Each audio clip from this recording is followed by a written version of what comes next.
Today we're going to talk about how you can create a Facebook group for your ministry. Years ago, Facebook pages used to be the place to go to get all your information and to get some engagement and involve the community in what is happening at your church or your ministry.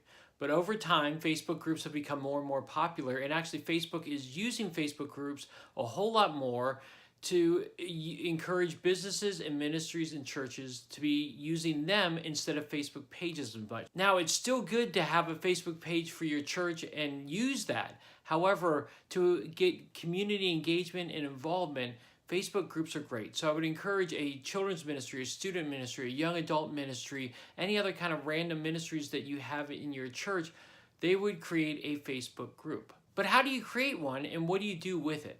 Well, today I'm going to show you a quick tutorial about how you can create a Facebook group for your ministry. Okay, so when you want to start a group, you have your Facebook page as you pull up, and there's all the stuff on the side. And lo and behold, there's a section on groups. So you click the groups things, and it shows all the groups that you're a part of. And lo and behold, oh, there's the create group button. You want to click that, and it shows that where you can create a new group. You want to name your group, add some people, and then select the privacy. So this group, just for the benefit of this thing, is we're going to call it the Tom Pounder group. Who we're going to add to it. You always have to add somebody to it to start your group. And so I always like to add my friend Corey Sullivan a lot of times when I add a group.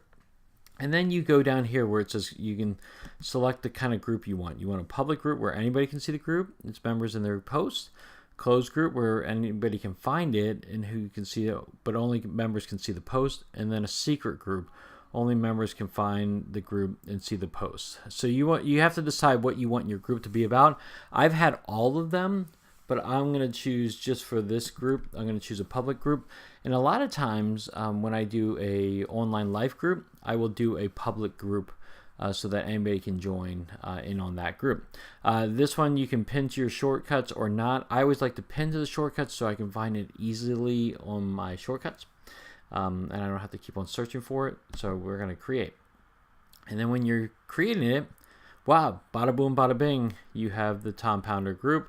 It's a public group. It talks about this. And you get to kind of start making decisions about what your group is.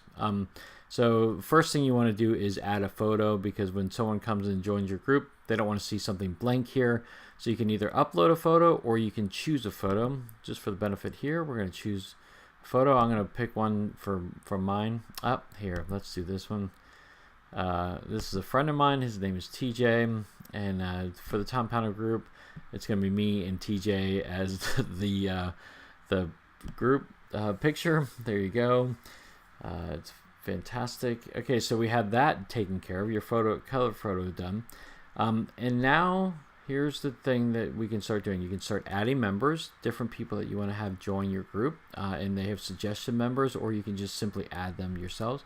But these are the two important things right here, the description and the tags. You want to add a description, and when you go to add a description, this is basically what is your group about. That's what you need to answer there. What is your group about? Why did you start this group, and why would people want to join your group? Now, you also want to do this. Now, you can create this in some other section. I'll show you in a little bit some rules, but you want to also give some guidelines of what is expected in your group. You know, again, no bullying, no name calling, no this or that. You want to set up guidelines so that you can have healthy discussion. No self-promotion. Again, depending on what you're doing and what kind of group you've created, it's a great opportunity for you to just kind of share what you expect of the people who are joining your group. So you want to set what your group is about and set some guidelines. But then also, you want to create tags, especially if you're a public group. You want to create tags of what people can find it. Okay, so you can come up with up to five of them. But I'm going to create the Tom Pounder group is going to be a Bible study group. So I want to create, I want to tag the Bible because I want anybody who wants to do that. Bible study. So Bible Study Magazine, 41,000 people can have see that. And I'm going to just see, can I do Jesus Christ? Yep, 5.4 million people like Jesus Christ. So those are gonna be my tags for the group. So I'm gonna save it here, and then again we have our group. But here's what I want you to do. Look at it a little bit more. We're gonna go into the more section because there's a lot of different things you can do here. You can add members, you can manage your group, but you can also edit your group settings. So let's go edit our group settings so that we can make it a little bit more specific and geared toward you. Okay, this right here, the group type, is a really important thing that you can do. Because what do you want your group to be about? What do you want it to be linked to? Is it a bunch of close friends? Is it a club, event, project? Does it involve parents or neighbors? Is it a team or is it a support? Again, if you have a Bible study, it could be, you could make it a study group or a school or a class. Or you can make it social learning. And social learning gives you an opportunity to create units and create sections so that people can go and complete a unit. So again, if you want to start do a Bible study on the book of Romans, you can create a Romans unit, and then every time you post about the book of Romans, you can tag that unit and people can go over that. And if you want them to go over the unit, they will click units and it will pop up in this little section over here, units, and they can look through book of Romans. It's a great opportunity for you to organize your content. For my group in the digital boot camp, I've actually created social learning so I can organize my material. So anytime we talk about Facebook in digital boot camp, it goes under that unit. Anytime we talk about Twitter, it goes under that unit, the Twitter unit. And it can go over many different topics within that unit. Again, anytime we talk about social media images, we post it in there as well. So social learning is a great opportunity for you to just talk about different things you're learning. So I'm going to create, just again, this is going to be a study group. So I'm going to confirm there. There's again the description, the tags, my location. And then here's another important thing, linked pages. Okay, so what you have a Facebook page a lot of times for your church or your ministry or your business, and then you can also link this group to it. So I'm going to link a page to it because anytime someone goes to my page, they can see that I have different groups associated with it, including the Tom Pounder group.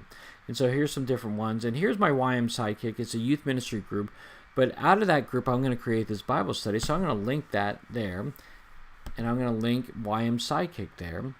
Okay, and so YM Sidekick now is a linked member. So anytime I go to YM Sidekick, the page, it will show you the two links, which is Digital Bootcamp, which is one of the groups, and then the Tom Pounder group, which is only temporary. You can create a color, choose the different colors you want.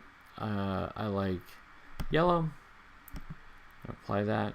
Your address, privacy settings, and you can go down the list as well. And so you can save. And so I've saved this. And now I'm going to go back to the main front of the Tom Pounder group. And I'm going to write something. Again, now once you've linked this, you can post as either YM Sidekick or Tom Pounder. And so what I'm going to do is I'm going to post as YM Sidekick here. And I'm just going to share, this is my first post. Okay, but the cool thing is I can add a photo to it. I can create a watch party. And this is another great thing that you can do. And we'll talk about that within your Facebook groups another time. But you can create a watch party. You can put a gift here. Let's put a gift here. I like gifts. 10-4. Oh, good buddy. I love this one. This is one of my favorite, gifts right now. You can check in, you support a nonprofit, you can tag. You can create a poll, but the only time a poll is accessible, you can't attach an image to it, so that's why it does that. So I'm going to create this in there. This is my first post, 10-4 good buddy. And then anytime someone comments, they'll go there as well. So this is how you create a group. It's fantastic. It's a great opportunity for you to build community and take relationships a little bit deeper. Again, Facebook's doing a lot of changes with Facebook pages where there's not as much engagement or interaction. A Facebook group is a great way to have great interaction and great community building there. All right, so there you have it. That's how you create a Facebook group for your ministry. So I would love for you to take some time, if you don't have one already, to utilize that, or even go under the description and change the description or change what your purpose is. Again, whether it's a social learning or a study group, you want to be really making sure that that is optimized so that the people who are in your group can be using it for that purposes. But that's what I use it for. That's how I've created. But I would love to hear from you right now. What are you using your Facebook groups for? How are you utilizing them? And then what other questions do you have for Facebook groups in creating it? Hey, post a comment section below. I would love to hear from you on that. Also, you can go to ymsidekick.com. I've got my podcast there, the blog. I got these vlogs there as well. You can get all the content about Facebook groups, Facebook pages, social media, and student ministry there as well. So definitely hit that up and check it out. Also, I would love for you to check out this channel and subscribe to this channel. So make sure you do that and check out all the other videos I have posted in this channel. All right, heroes, well, I hope you have a great rest of the week, and I'll see you next time.